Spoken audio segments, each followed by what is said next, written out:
Shalom.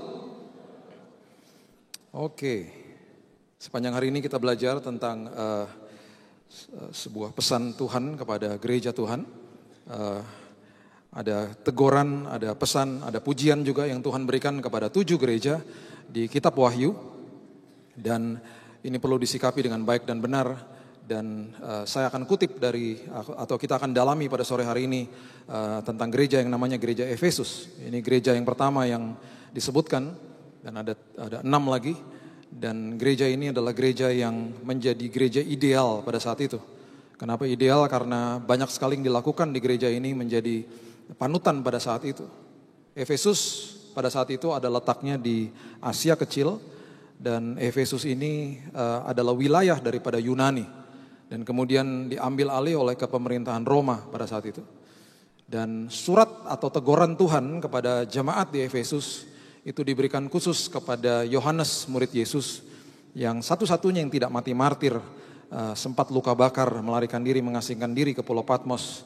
Dan di pulau itu dia menulis pewahyuan atau pesan Tuhan, teguran kepada gereja-gereja, atau ada 7 gereja, dan yang sangat ideal dan sangat luar biasa hebatnya tadinya, gereja ini namanya gereja di Efesus.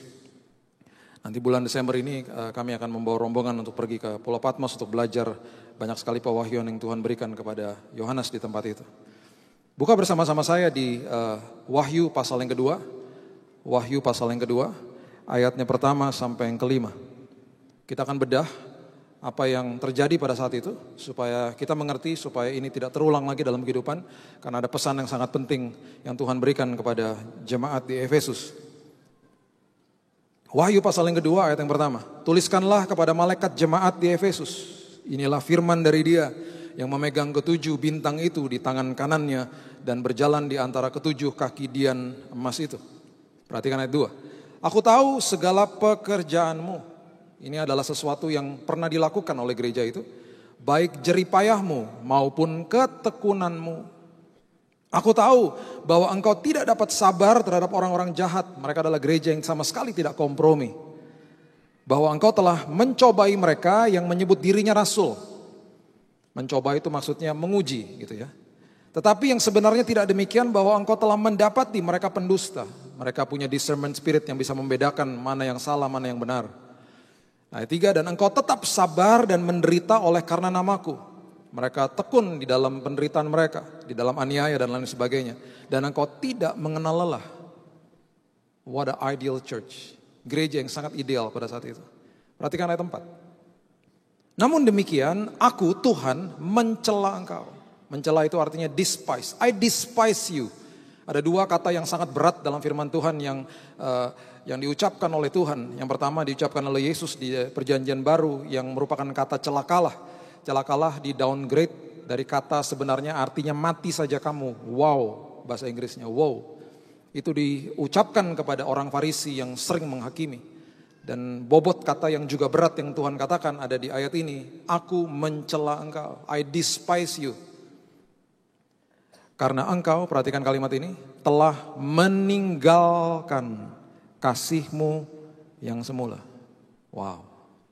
Aku mencela engkau karena engkau meninggalkan kasih mula-mula. Ayat yang kelima dikatakan, sebab itu ingatlah betapa dalamnya engkau telah jatuh. Ini akibatnya kalau engkau meninggalkan kasih mula-mula. Dan perhatikan kalimat ini, bertobatlah dan lakukan lagi apa yang semula engkau lakukan.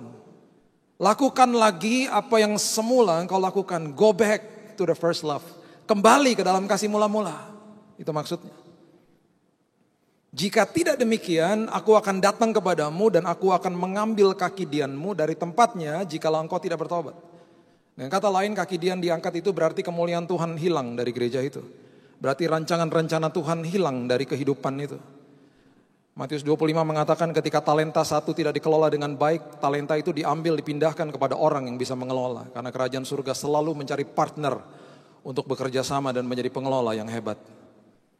Ketika engkau tidak kembali ke dalam kasih mula-mula, kaki dian itu aku angkat.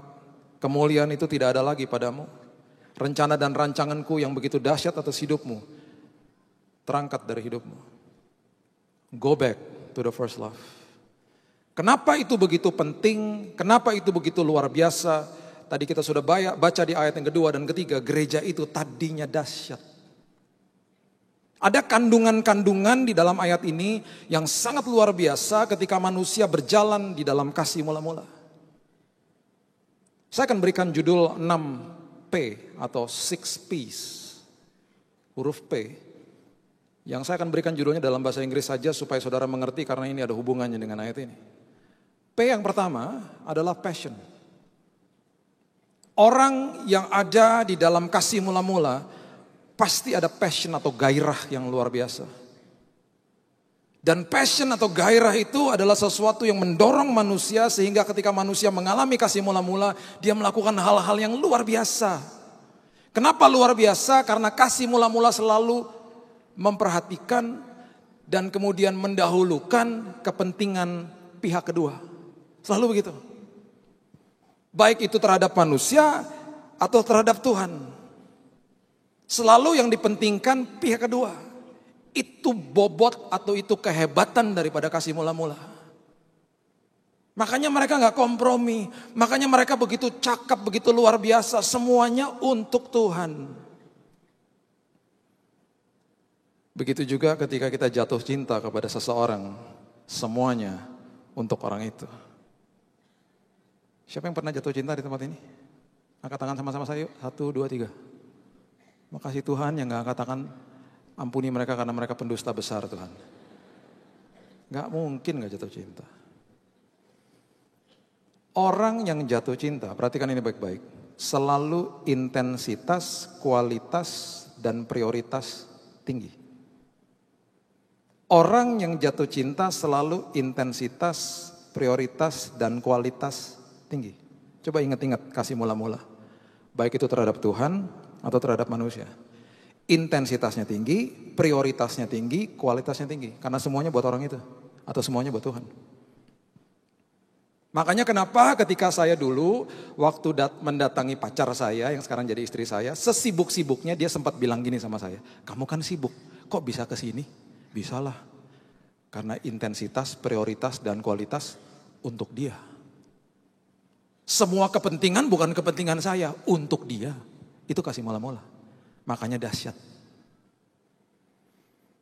Catat juga ini baik-baik ketika intensitas, prioritas, dan kualitas ketika itu dijaga. Itu sama dengan konsisten. Dan orang yang konsisten itu jarang. Orang yang konsisten itu jarang ditemui. Yang mulai hebat banyak. Yang bertobat banyak. Hidup konsisten susah. Bagaimana hidup konsisten? Jaga kasih mula-mula. Intensitas, prioritas, dan kualitas. Ketika itu dijaga, konsisten. Orang yang konsisten dimintai pendapat sama orang lain. Orang yang konsisten dicari sama orang lain. Orang yang konsisten dipercaya sama orang lain. Gak usah banyak bicara. Konsisten aja. Jadi berkat bagi orang lain. Itu aja. Makanya waktu masih pacaran, bukain pintu mobil. Sekarang anak udah 2, 18-11 tahun, masih bukain pintu mobil. Masih. Istri saya bilang begini, aku juga bisa. Saya bilang, aku juga tahu.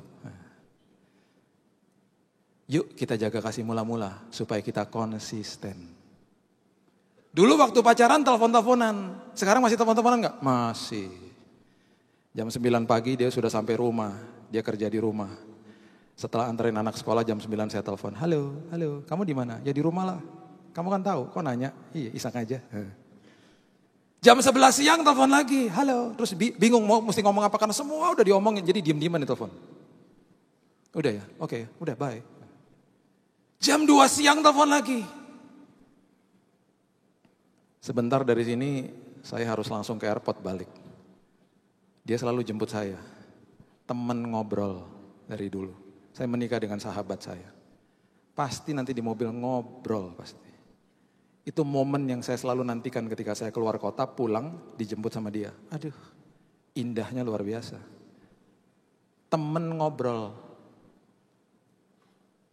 Ketika saya katakan gini sama dia, ketika kita menjaga intensitas, prioritas, dan kualitas, kita didapati konsisten, kita paling tidak jadi berkat buat anak-anak.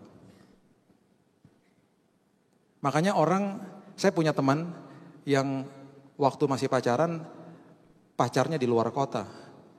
Dia cerita sama saya, waktu pacarku di luar kota malam-malam aku nyalain telepon loh, taruh di sini. Aku bilang sama pacarku, jangan matiin ya, biar kita sama-sama mendengar dengkur kita sampai pagi. Wih elah, 6 jam 7 jam telepon nyala terus, pulsa habis gak apa-apa. Makanya orang kalau ditemuin di food court, lagi ngobrolnya begini, handphone ditaruh, dua-duanya gini. Itu lagi pacaran. Tapi kalau dua-duanya udah begini, itu udah 10 tahun kawin. Gak ngobrol lagi. Gampang kok deteksinya. Saya masuk ke Grab, ya mobil Grab di Jakarta. Penumpang kan, saya masuk. Wah dalamnya ada salibnya, sepertinya bapaknya baik gitu orangnya. Siang pak, siang pak, dalam hati, anak Tuhan. Baru jalan berapa kilo dapat telepon. Dapat telepon tiba-tiba dia marah-marah. Iya, kenapa? Udah jangan telepon-telepon, saya lagi sama penumpang. Pruk ditaruh teleponnya. Kenapa tuh mas? Istri saya telepon-telepon terus. Kaget saya. Pasti waktu pacaran gak gitu. Karena apa? Ketika kasih mula-mula semuanya untuk orang itu. Dengan berjalannya waktu berubah kepentingan saya yang terutama. Hati-hati. Itu orang yang sudah melupakan kasih mula-mula, kepentingan pribadi jadi nomor 1. Dan akhirnya masuk dalam dosa yang lebih dalam. Begitu juga dengan Tuhan. Awalnya cinta Tuhan buat Tuhan semua. Tapi dengan berjalannya waktu seringkali berubah, kepentingan saya nomor 1. Kita minta, kita tagih dan kita berikan kondisi dan syarat kepada Tuhan. Akhirnya ujung-ujungnya kecewa sama Tuhan. Karena lupa sama kasih mula-mula. Kalau kasih mula-mula semuanya untuk Tuhan kok. Gak ada kondisi apa aja Tuhan yang terbaik terserah Tuhan. Gitu. Makanya diajak ngopi orang yang baru bertobat susah. Kamu ngopi sama aku hari Senin bisa gak? Gak bisa. Kenapa? FA. Ya elah. Hari Selasa gak bisa. FA kedua. Banyak banget FA-nya. Iya. Rabu gak bisa. Kebaktian tengah minggu. Banyak banget sih Betania acaranya. Kamis gak bisa, FA ketiga, banyak banget sih FA-nya, iya. Semua rumah aku datengin, makan gratis, kurang ajar. Jumat gak bisa, aku ikutan sama anak musik, latihan musik. Nah, Sabtu gak bisa, Yud, kamu kan udah tua, jangan salah. Sekarang kadang-kadang sekolah minggu aku datengin kok, haus firman. Firman anak-anak aja aku dengerin. Kebaktian WBI kaum ibu aja aku dengerin sampai aku diusir. Minggu, nggak apalagi minggu, 4 kali nginden 4 kali. Dari pagi sampai sore. Sepanjang hari itu dinginden, iya. Kan di jeda-jeda ibadah kan bisa ketemu, nggak bisa. Aku nyapu-nyapu bersih-bersihin toilet malahan. Cinta sama Tuhan, cinta. Aku lagi dalam proses minta-minta kunci gereja, kalau bisa aku yang pegang kunci gerejanya. Kalau bisa aku nginep di gereja. Cinta kepada Tuhan. Orang kayak gitu tungguin aja 6 bulan. Tanya lagi, bisa ngopi nggak sekarang? Bisa lah. Fleksibel sekarang waktuku. Udah gak gereja tiap hari? Enggak lah. FA cuma butuh sekali. Ibadah yang sore aja jam 5 cukup. Fleksibel. Saya gak bilang saudara harus ke gereja tiap hari. Cuman itu ciri-ciri orang yang punya kasih mula-mula tuh kayak gitu tuh. Hebat. Hebat. Makanya firman Tuhan katakan kembali ke dalam kasih mula-mula. Karena ketika kau menemui kasih mula-mula semuanya untuk Tuhan. Gak ada kepentingan pribadi. Ketika pernikahanmu sedang kering pada saat ini, kembali ke dalam kasih mula-mula. Ketemu sama pasanganmu, bahas apa yang kau telah lakukan dulu waktu engkau sedang pacaran. Jaga itu. Makanya saya sangat setuju dengan kata-kata tadi. Successful Bethany family, keep the fire. Keep the fire. Karena ada kandungan yang dahsyat di dalam kasih mula-mula. P yang kedua. Namanya planning. Buka bersama-sama saya di ayat yang tadi. Wahyu 2 ayat yang kedua mengatakan begini. Wahyu 2 ayat yang kedua. Aku tahu segala pekerjaanmu, baik jerih payahmu. Bahasa Inggrisnya adalah deeds and hard work. Deeds artinya action perform with intent. Sesuatu yang dilakukan dengan perencanaan yang hebat. Deeds and hard work. Pekerjaan dan bekerja dengan sangat giat. Dan jerih payah. Planning. Kenapa planning? Kenapa perencanaan itu penting dalam kehidupan? Penting. Karena kalau enggak manusia enggak bergerak-bergerak. Manusia cuma nge-flow aja, ikut aja lah Tuhan mau bilang apa. Enggak gitu. Tuhan mau kita gerak kok. Dan di dalam pergerakan itu baru Tuhan kemudian tentukan arah-arahnya. Amsal pasal yang ke-16 ayat yang pertama mengatakan begini. Tuhan enggak mau saudara malas. Amsal 16 ayat pertama, manusia dapat menimbang-nimbang dalam hati. Tetapi jawaban lidah berasal daripada Tuhan. Ayat yang ketiga, serahkanlah perbuatanmu kepada Tuhan. Serahkan your work, bahasa Inggrisnya. Your deeds, your action. Langkahmu kepada Tuhan. Maka terlaksanalah segala rencanamu. Rencana di dalam Tuhan. Ayat 9, hati manusia memikir-mikir jalannya. Setelah dia bergerak memikir-mikir jalannya. Mau kemana ya Tuhan? Kalimat berikutnya, tetapi Tuhanlah yang menentukan arah langkahnya. He will direct your steps. Waktu saya masih kecil, saya punya foto di sebuah kapal namanya kapal Logos. Kapal penginjilan yang berlabuh di Tanjung Priok. Papa saya karena dia adalah pendiri Gideon untuk Indonesia, membagikan Alkitab dan traktat kepada jemaat di penjara dan juga di hotel-hotel. Dia diundang ke kapal itu dan saya dibawa, saya masih kecil dan saya masih ada fotonya. Dia waktu itu jelaskan kepada saya ada foto di depan kemudi daripada kapal itu. Dan saya katanya sering nangis kalau diajak pulang karena saya suka sekali dengan kemudi kapal itu. Saya mungkin berpikir pada saat itu ini kapal sedang bergerak ke kanan dan ke kiri. Bergerak enggak? Tidak, karena kapalnya kan statis. Kapal itu akan bisa diarahkan ketika dia mulai bergerak. Ketika dia bergerak, setir itu berfungsi untuk ke kiri atau ke kanan. Bergerak dulu. Gak bisa statis. Makanya prinsip firman Tuhan adalah message to man. Diberikan kepada manusia. Pesan diberikan kepada manusia. Dan manusia harus keep moving. M yang ketiga, moving. Gak bisa bangun monumen. Monumen adalah tanda kematian. Makanya batu nisan itu monumen, memperingati kehidupan seseorang. Informasi yang paling singkat paling tidak ada tanggal lahir sama tanggal kematian di situ. Monumen. Kalau pemerintah Indonesia setiap hari hanya memandang monumen saja, monumen Monas, besoknya monumen Tugu Pahlawan dan lain sebagainya, hanya memperingati apa yang pernah dilakukan oleh pejuang-pejuang kita nggak akan maju-maju negaranya. Begitu juga dengan kehidupan manusia, tidak bisa hanya sekedar, oh aku udah puas dengan apa yang terjadi dengan tahun lalu, 2 tahun lalu dan lain sebagainya. Tidak. Tuhan menjanjikan kita terus naik dan tidak turun. Tapi kita pun harus bergerak. Kita punya kebiasaan di rumah mencatat apa yang kita harapkan terjadi di tahun berikutnya. Dan tulisan itu kita bawa kepada Tuhan, kita doakan bersama-sama dengan anak-anak. Apa sih harapan yang buat tahun depan? Apa sih yang bisa kita perbaiki untuk tahun depan? Dan kita mulai bergerak ke arah situ. Seperti kapal saja, Tuhan. Kita mau ke sini Tuhan, kita mau melakukan ini Tuhan. Tuhan taruh dalam hatiku, Tuhan apakah ini benar dan lain sebagainya. Mulai bergerak, planning.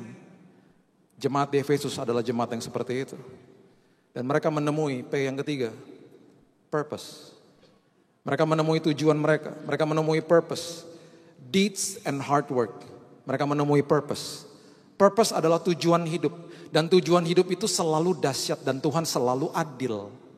Dan prinsip firman Tuhan adalah selalu dia menciptakan masa depan saudara, kemudian dia backtrack dan dia kemudian ciptakan saudara, ditenun di dalam rahim ibu saudara.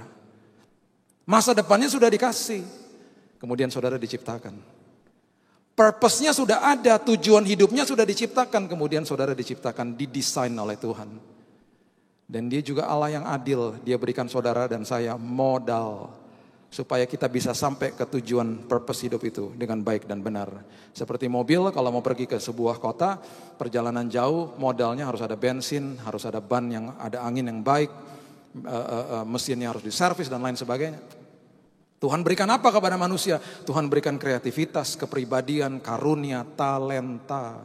Tuhan berikan dalam hidup manusia untuk sampai ke tujuan itu.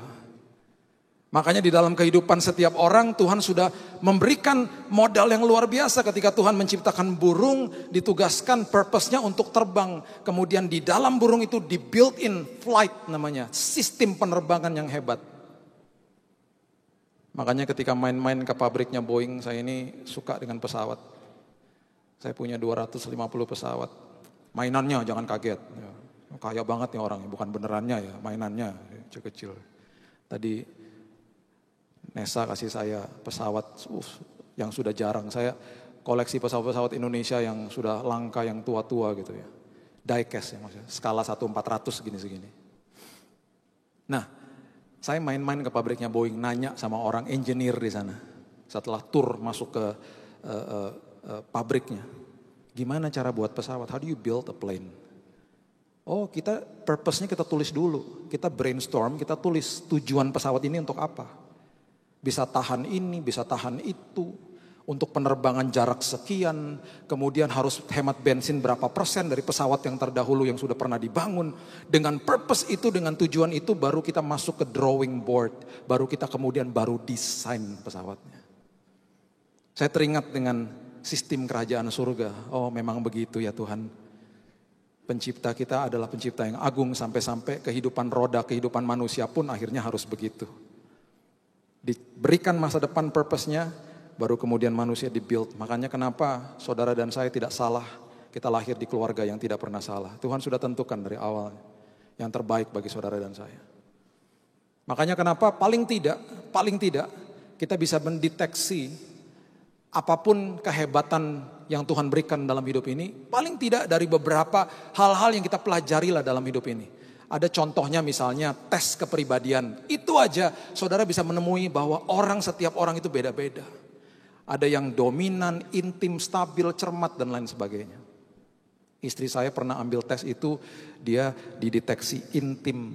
Orang intim itu punya kelemahan. Semua personality traits ini, semua kepribadian ini punya kelemahan dan kelebihan. Orang intim kelemahannya apa? Dia bisa buat janji kepada 3 orang dalam waktu yang bersamaan loh. Kalau dia belum dewasa ya. Jam 8 kamu nonton sama aku, bisa? Nonton Avengers yuk. Jam 8 ya? Oke. Teman kedua datang. Jam 8 ke mall sama aku, bisa? Ke mall. Jalan-jalan di mall. Bisa. Orang ketiga loh datang. Teman ketiga. Nanti malam ke rumahku aku buatin makanannya. Bisa gak jam 8? Bisa deh. Gitu.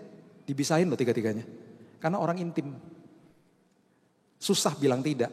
Semua diayain karena seru bagi dia. Nanti jam 8 dia kebingungan sendiri. Dia bilang ini, aku pergi nonton aja. Teman yang ngajakin ke mall marah-marah. Teman yang ngajakin ke rumahnya marah-marah.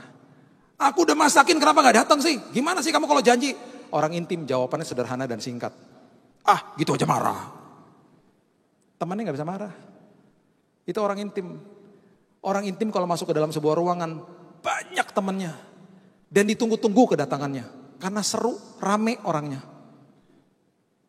Orang intim kelemahannya juga pelupa. Istri saya sudah kehilangan handphone 5 kali di toilet.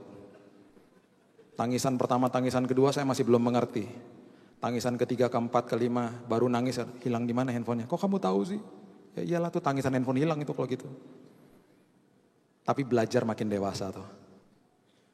Orang intim tujuan hidupnya gak jauh-jauh. Biasanya paling hebat apa? People person.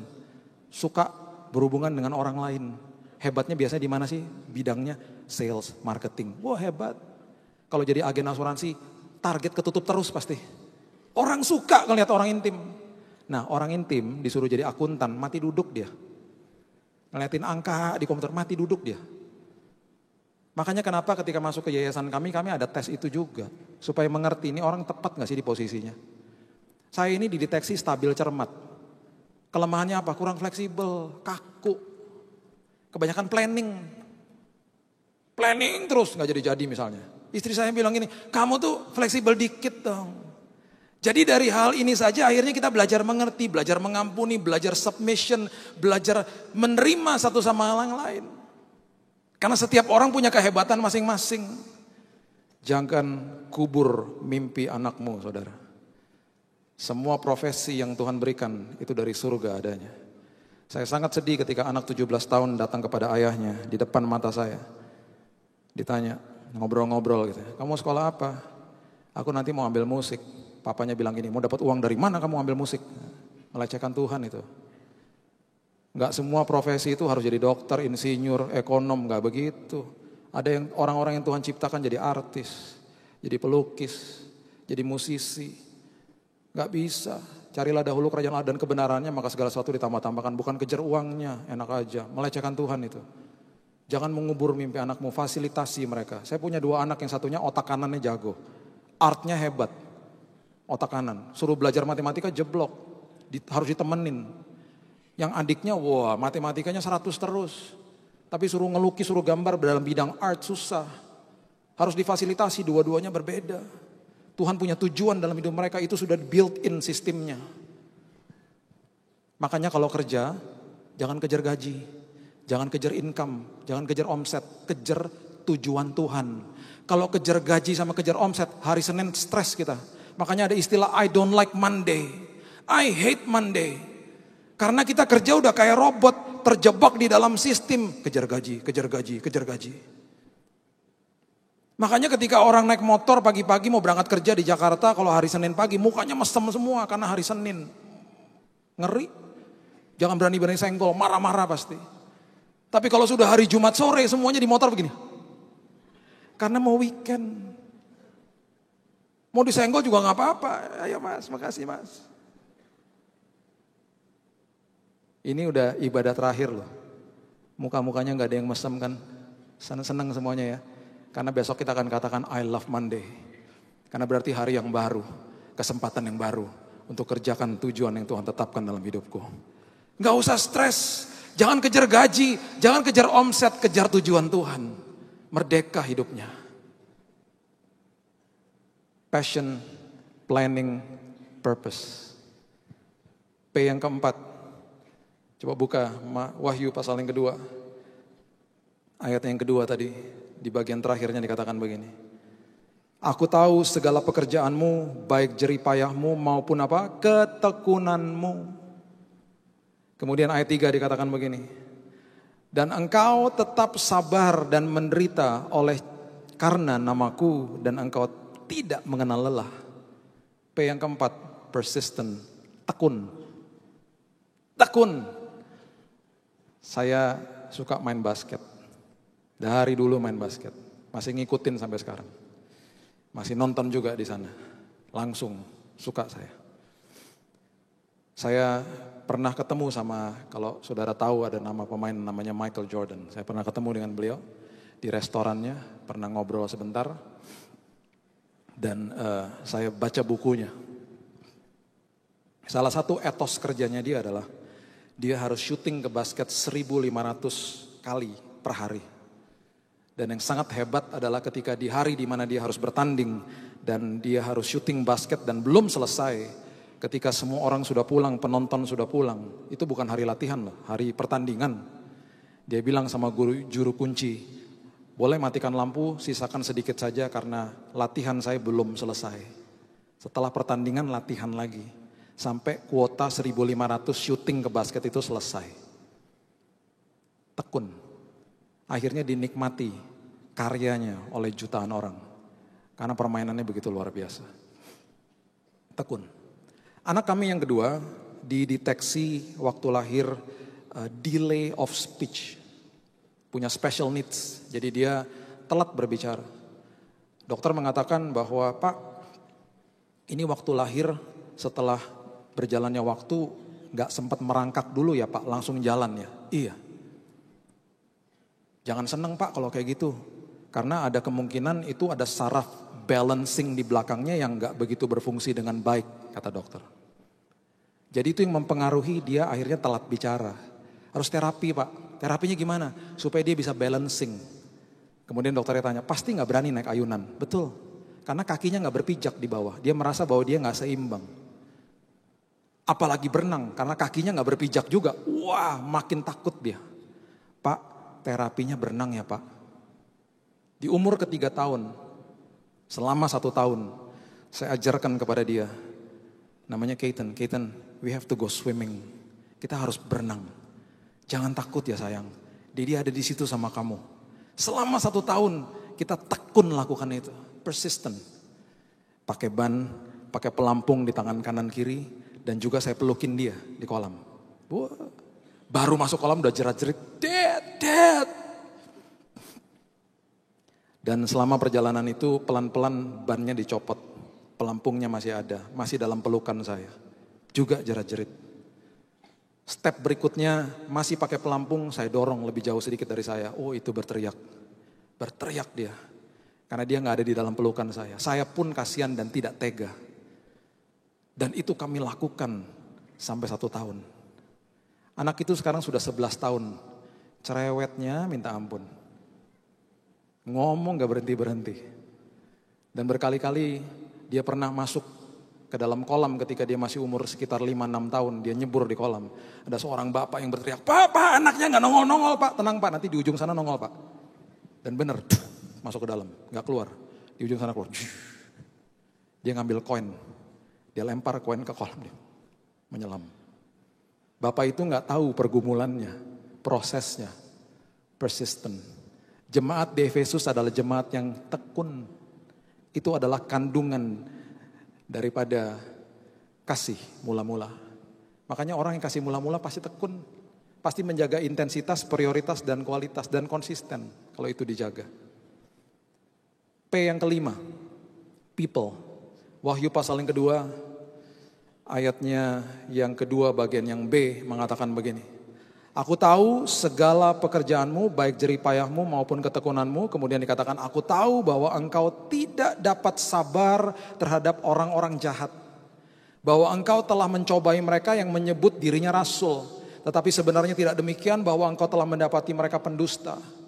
Mereka sangat cakap memilih orang-orang yang masuk dan dekat terhadap hidup mereka supaya mereka tidak dipengaruhi dengan pergaulan yang buruk. Amsal mengatakan bergaul dengan orang bijak menjadi bijak, berteman dengan orang bebal menjadi malang. Amsal mengatakan itu. Saya punya prinsip dalam hidup ini, punya layer-layer pertemanan. Contohnya kalau di rumah ada tukang gojek datang, itu pasti letaknya di luar pagar. Ada orang-orang dari komunitas, dari RT yang datang, letaknya mereka boleh masuk ke rumah tapi di ruang tamu misalnya. Ada kerabat, teman yang dekat atau keluarga pasti masuk ke dalam ruang tamu dan bisa makan bersama di meja makan kami. Dan saya mempunyai hanya 2 teman, sahabat saya, my best friend, yang bisa sampai masuk ke kamar saya ketika istri saya nggak di rumah. Pernah satu waktu pagi-pagi saya bangun, tiba-tiba saya terkaget-kaget karena ada sahabat saya sudah tiduran di sebelah saya sambil nonton TV. Dari jam berapa kamu di sini? Hehehe. Masuk sampai kamar. Ada layer-layernya. Dan di dalam proses ini tidak boleh menghakimi. Catat itu baik-baik. Penghakiman adalah tugasnya Tuhan, bukan tugas kita. Tugas kita mengasihi, tapi perlu bijak dalam pergaulan. Ajari keturunan kita, ajari generasi berikutnya. Ada seorang sosok yang sangat hebat di dalam firman Tuhan yang bernama Barnabas. Barnabas adalah temannya Paulus. Dan yang kita kenal adalah Paulus yang mempunyai pekerjaan dan karya dan perjalanan dan surat-surat yang begitu hebat di dalam firman Tuhan. Tetapi ada seorang partner yang namanya Barnabas yang jarang sekali terdengar. Barnabas adalah orang yang lahir di Pulau Siprus. Dan pada awal pelayanannya dia menjual propertinya dia untuk pembiayaan gereja mula-mula. Itu Barnabas. Dan Barnabas adalah orang yang mempunyai andil yang besar untuk mengenali Paulus kepada jemaat di Antioquia. Antioquia adalah markas besar daripada gereja mula-mula. Itu Antioquia. Kalau saya bisa ibaratkan pada saat hari ini, kalau saudara pernah ke daerah Kelapa Gading di Jakarta, itu adalah tempat dengan gereja terbanyak per kapita di Indonesia. Ada 166 gereja di dalam lingkup perumahan di Kelapa Gading. Ada 400 kebaktian setiap hari Minggu. Kebanyakan gereja di situ. Teman baik saya Pak Royan di Huta Soet pernah katakan, jangan kamu buka-buka gereja di sana. Kriminal rohani kamu. Kebanyakan gereja di sana. Kalau saudara nggak ada dana untuk ke Holy Land, ke Kelapa Gading aja udah cukup.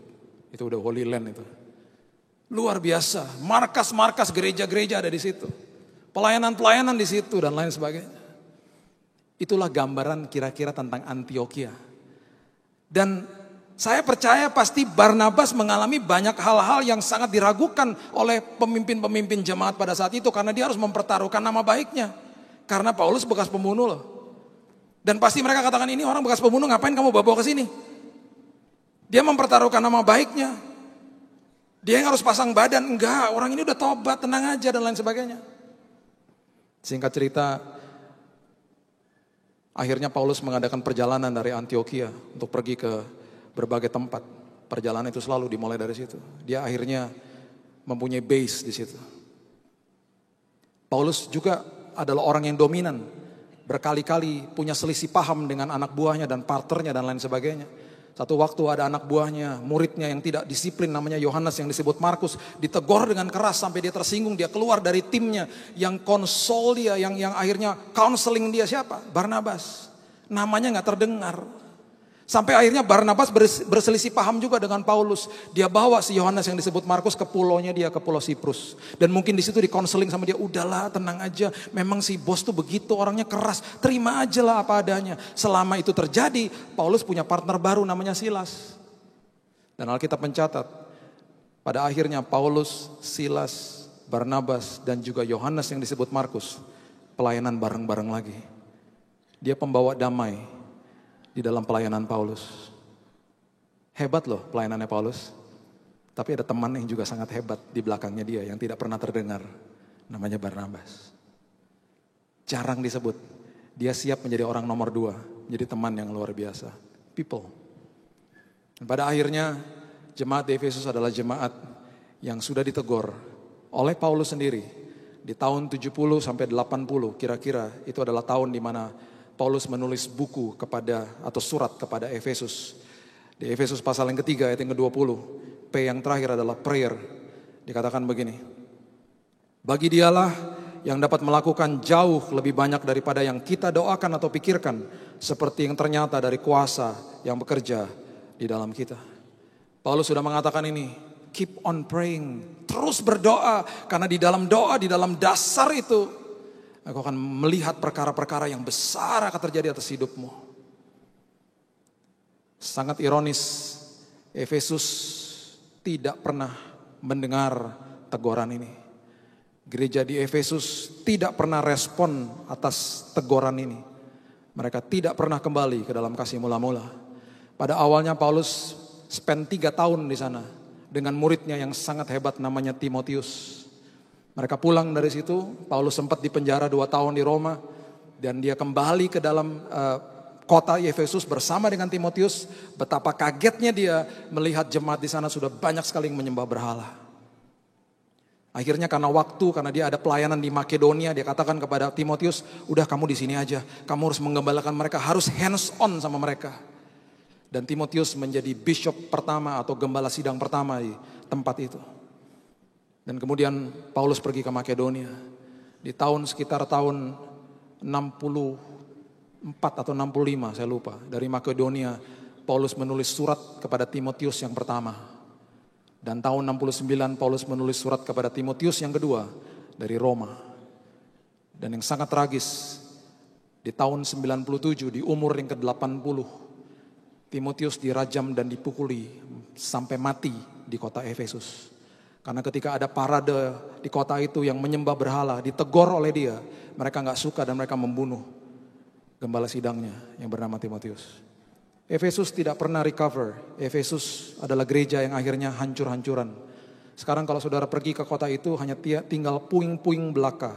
Ada di negara Turki, jumlah penduduknya 80 juta. Orang Kristennya hanya 3% sekarang. Gereja yang tidak pernah kembali ke dalam kasih mula-mula.